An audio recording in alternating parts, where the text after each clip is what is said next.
Good morning, everybody.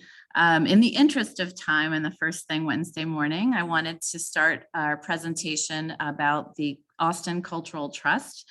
I have about 15 slides to go through, really just basic overview of our current status of the program and certainly the first steps towards the launch. And I will be available for question and answer at the end of this, and all questions will be recorded and posted on our website. And I just really want to thank you all, few of you, for joining, and then certainly those of you who watch the recording afterwards. We're really excited to get started. My name is Ann Haynes, and I'm the CXO of the Austin Economic Development Corporation. I am joined by David Colligan, who's my COO of the organization.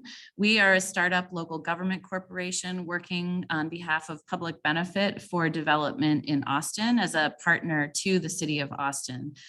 We have been appointed as the program manager for the Austin Cultural Trust, and hopefully I can walk through some of the basics of not just the overall program and objectives, but also our current process to develop a pipeline of projects that could be invested in by City of Austin.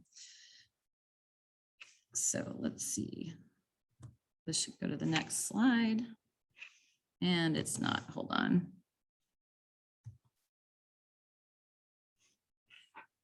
Technical difficulties. Let's see. Okay, there, it might go flying through this really fast. I pressed something that worked.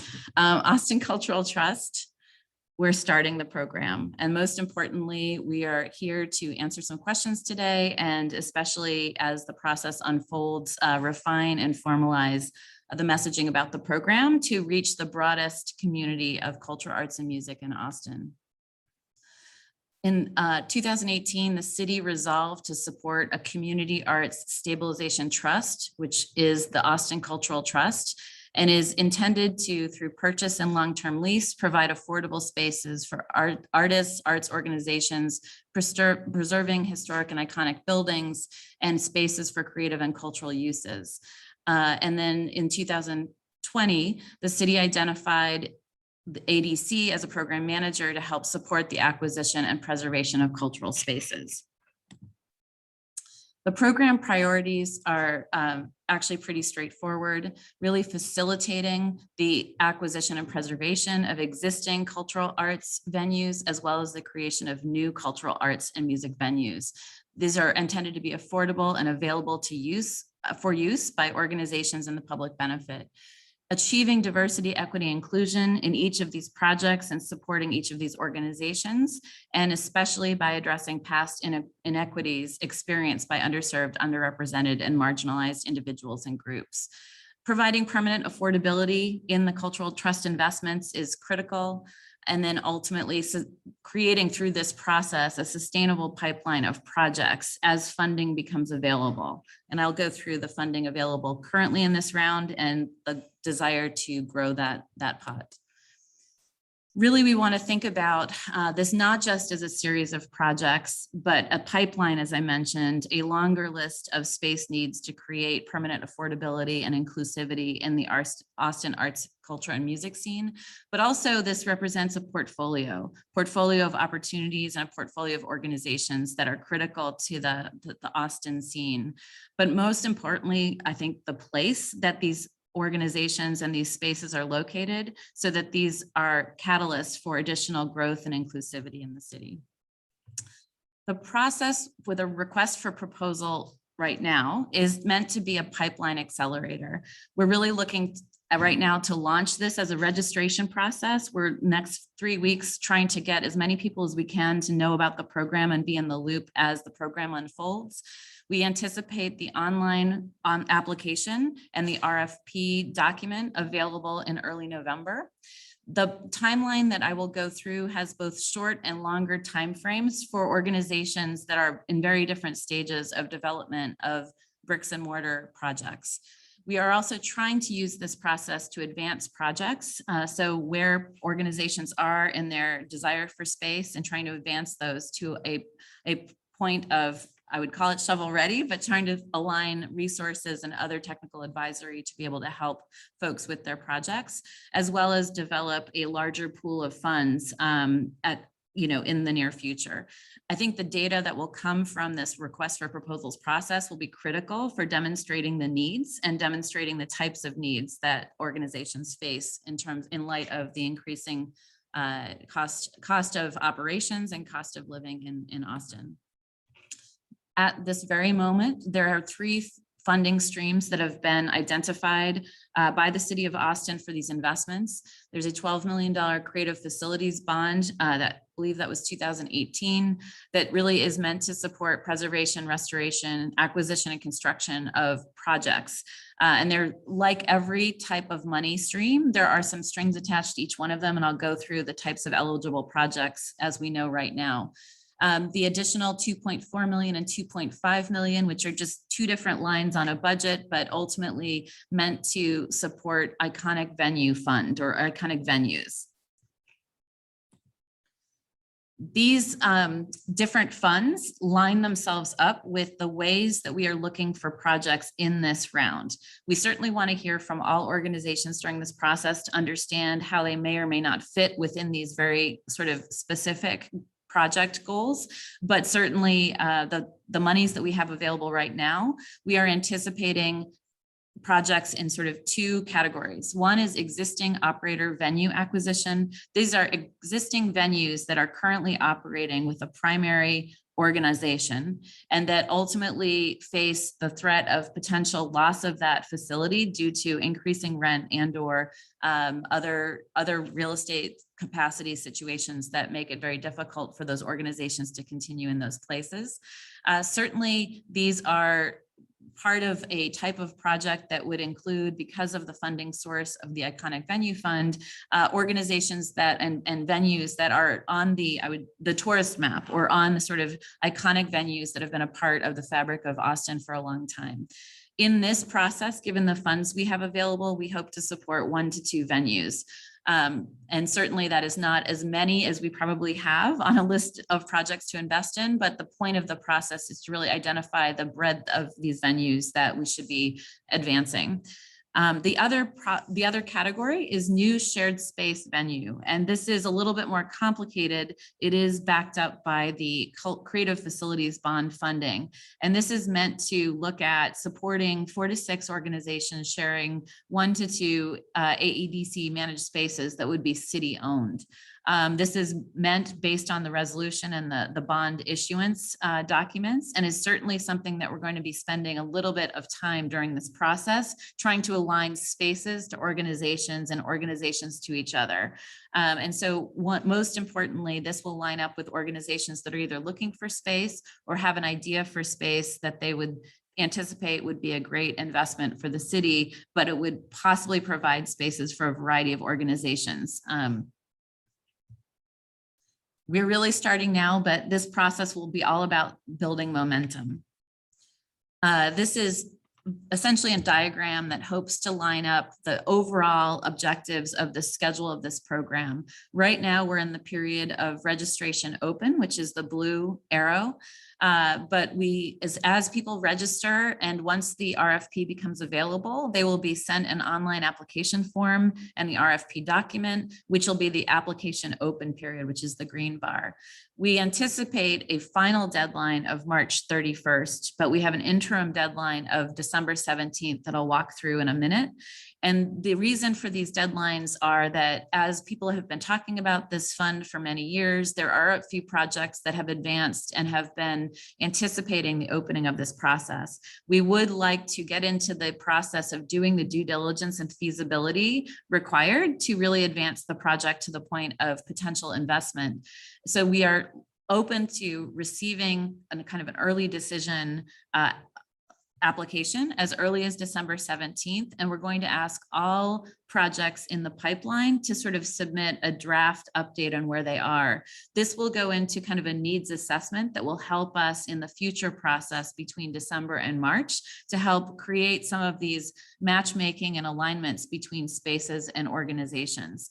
Most importantly right now is that we're launching, and we are providing a series of technical assistance workshops as we go to help support organizations in their process of assembling their project and or refining their project.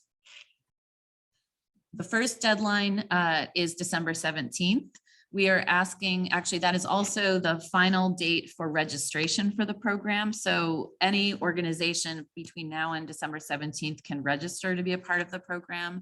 And that on December 17th, we will welcome early decision folks that have done the online application and press submit. And then also a progress update for organizations who may not be ready yet, but are ready enough to provide an update to us about their space needs and their projects. And certainly something that will help us provide some gross data of the entire program and organizations that are interested. Those that are in progress will continue to have until March 31st. And those that have provided early decision, we will start doing some due diligence and feasibility. We will likely do some interviews, and we may ask for some additional information. So all projects within the pipeline will start to be considered for different aspects of the program. The final, on this round, the final deadline is March 31st. If for whatever reason, in terms of the program, we decide that needs to be extended, all registered applicants will officially be notified of that extension and any additional program updates through that process, including how some of that matchmaking process that we're still designing right now would happen. And the application is really just a start to the process. Certainly, we are helping through this pipeline identify projects and evaluating them with a committee that's an outside committee that we will further name in the RFP, that will start to score and establish a short list and sort of ranking. But we are also anticipating that projects that may not be the earliest investments will still be in the pipeline, and we will still be hoping to find additional funds to meet those needs over time. The first step is registration. Really, to go to our project website, there are 2 or 3 places on that page where you can hit the register button. Really, the first registration is contact information, selection of track or category, whether you're an existing or a new venue. We also provide an opportunity to say, I'm not interested in applying, but I'm interested in the program, so we can keep track of those organizations and artists. And then a brief paragraph that describes your project and goals and alignment to this program, and identification of basic technical assistance needs. And certainly we will be using those registrants as our mailing list to directly inform folks of the ongoing program, and especially the technical advisory opportunities.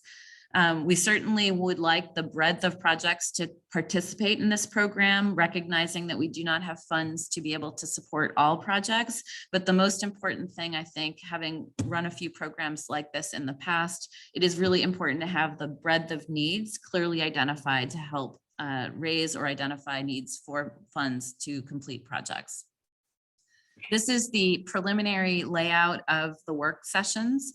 These will start to flesh out with the folks and the resources that will be available. But most important, I think this is a series of convenings to bring sort of arts, music, and culture organizations together and really get a better sense of some of the needs that are out there. Certainly, today is really just a launch and a walkthrough of this RFP process in general and the application form. And we will be providing more details in the next day or so about October 27th. I'm here at the Long Center today, grateful for our partners at the Long Center who've hosted me. And we will be here again next Wednesday, 9 to 12, and we'll be distributing information on that. These are not required, these are optional, but opportunities to sort of meet and greet those from the Economic Development Corporation and those from other arts and culture organizations. We hope to actually have an opportunity to touch base on needs broadly, program needs broadly, and connect organizations to resources that are available next week. On the 4th and it may be the 4th, 5th, and November 10th and 11th, will be more focused on real estate capacity and support needs and other project financing or funding resources. We are in the process of developing the agendas for that. There will be a piece that will be virtual and recorded that will be helpful to the broadest set of organizations. And then there will be availability to sign up for some advisory time the following day for both of those, and continue to hope to encourage people to register, because that is the absolute best way to continue to hear about the opportunities. And so that is the basics of today's presentation. Certainly we will be going through a significant amount of information as the RFP is ready to release, in terms of everything from criteria, application materials required, as well as evaluation criteria in the future. We certainly will be letting that information and having it released as soon as possible to give the opportunity for the most amount of organizations to have that information at their fingertips in this process. But the website page, austinedc.org/cultural-trust, is the best place to start. It is very wordy because it's trying to get as much information out there, but it's certainly, we are open to questions on the program and the structure. The next few weeks, there may be some direct answers that are fairly straightforward, but some of the questions you all have are ones that we also have about how the details of programs may be eligible for these funds, and we will certainly answer as we have them available. Please continue to bookmark this website, and we'll be able to continue to update folks as we go. So I'm going to open it up. We've got a small enough group, certainly. And so you can unmute yourself and ask a question, or ideally put in the chat so I can actually save it. And then I can either read through it or certainly answer your questions now and post them on the website.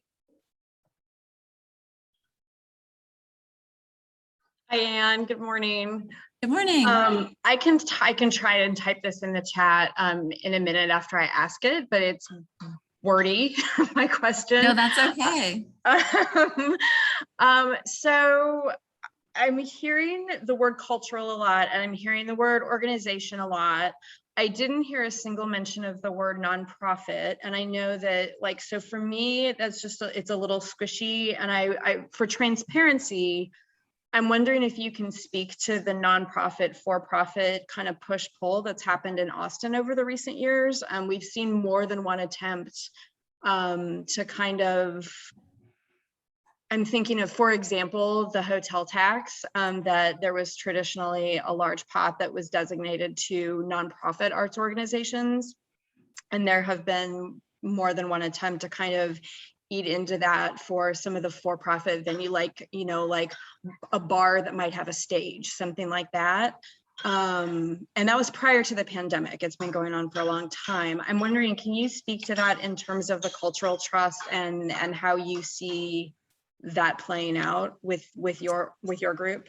Yeah, that's a great question. And I will answer, I am not a legal counsel, and legal counsel will be involved in determining final eligibility for each and every project. And also through the RFP process, in the RFP itself, we'll attempt to be as clear as possible with who is eligible, what are the projects that are eligible, and how we are scoring the projects to be ranked in terms of priority. And there's a combination of financial capacity, operational capacity, as well as program priority alignment, which is in fact a policy determination. But just to very specifically at this moment to build the pipeline, we are asking for both for-profit and not-for-profit. We anticipate that both will be eligible depending on the funding availability, and both support the broadest of cultural arts and music scene. With that being said, there has been no predetermination of how much of the funds has been eligible specifically for profit, not for profit, other than the overall pot of money. So the hot funds, I think, can support both types of organizations. I believe the Cultural Trust Creative Facilities Bond is exclusive to nonprofits, although that is based on council interpretation, which I would say is our going theory right now. So we certainly want to be mindful of the fact that we have more monies towards nonprofits just based on our initial pool of funds. But again, for the pipeline, I think it's critical that we're open to both types of organizations that support culture, arts, and music scene and creatives and making spaces, but that we are certainly trying to align program priorities through the RFP process against which folks will be evaluated. So that's sort of an answer, non-answer, but yes, for the RFP process, we are welcome to both. The funding streams generally dictate what are the eligible projects, and we hope to put a lot more definition to that. And then there's the scoring rubric, which will effectively be the bellwether relative to program priorities that will help prioritize projects for especially early investment. But I would say that I think from our standpoint, the breadth of these operations make up the culture, arts, music, and creative scene in Austin, which is part of the DNA. And we certainly want to be open to all proposals. So okay, hopefully thanks that's for correct. clarifying that. And I will probably have legal counsel review my answer and post the official one back online, but that is that is what my understanding is. Yeah, inquiring minds will want to know for sure. Yeah, I appreciate it. And thank you for typing that in as well, so I can save this. And when will the scoring rubric be available? With the RFP release? And thank you so much for that question. We have had some basic thought process relative to there'll be a scoring rubric for each category. And in fact, the slide I showed, which I would have to know technically how to get back to. The slide I showed, those that'll be evaluated for existing venue acquisition are really heavy on, I would say, the financial and operating capacity, because it is intended to support venues that have been in operation. And if but for significant increases of rent or other issues that are affecting their ability to stay in those locations are certainly a primary criteria, although policy alignment, community support, diversity, equity, and inclusion, those critical things are still part of that rubric. On the creative facilities bond will be heavy on policy alignment, because we are looking at a breadth of organizations of different capacities from fiscal and operating capacity.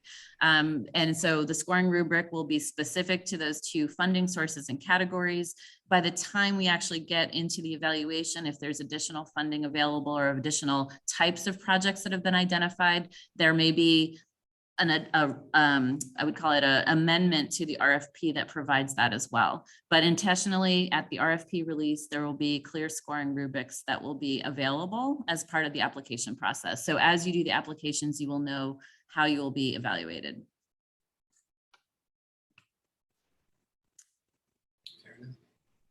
Any other questions this morning? Not here. Okay, and please, if there are follow-up questions, please send Ann at AustinEDC.org, and I will be happy to independently answer, especially very technical questions. As the registration form, I know some of you have actually already used it. Hopefully it's simple and easy to use, not too much friction on the interface. But if there's any technical questions, I think there's a button that allows you to ask for help. Actually, that was one thing I was going to do, is bring that up on my screen, which I'm not sure I can do quickly. But the registration form, it does require you to log in and create a login credential with Submittable. But I've used it myself in a couple tests, and it is pretty straightforward. The opportunity is also for those that have participated in certain Long Center programs in the past, has been able to use Submittable, would be able to reuse their login credentials. And ideally, if we have additional future programs as well, we intend to make sure that it's as seamless as possible for people to apply. And again, the application form is pretty simple in terms of contact information, a couple of questions. I think it's 100-word description on how you align to program priorities, and 250-word maximum about your project. If it's 6 words at the moment, just helpful, that's fine. It's really about helping us understand where you are and what the project is. And especially if you have questions about which track or which funding source is the most direct interface. We do anticipate that some organizations will actually be signing up on both tracks, because, you know, if one thing doesn't work out, the other one still may be still applicable to that. There will be some overlap, and certainly we will be tracking those as we go. Most importantly is a dialogue and an opportunity to convene. And so I do hope that folks can join us in person. I guess I'm not wearing my mask and I'm in the Long Center right now, and I probably am supposed to be. But we certainly want to hear from you about things that would make this time and this process valuable to your time, because we do respect your time and everyone's quite busy. So thank you very much. I'm happy to, again, further answer any questions, and let me know. All right, Ann, thank you so much. Thanks. I'm going to stop recording, and then I'm going to save the chat, and we'll post some answers on the website. So thank you. Thank you.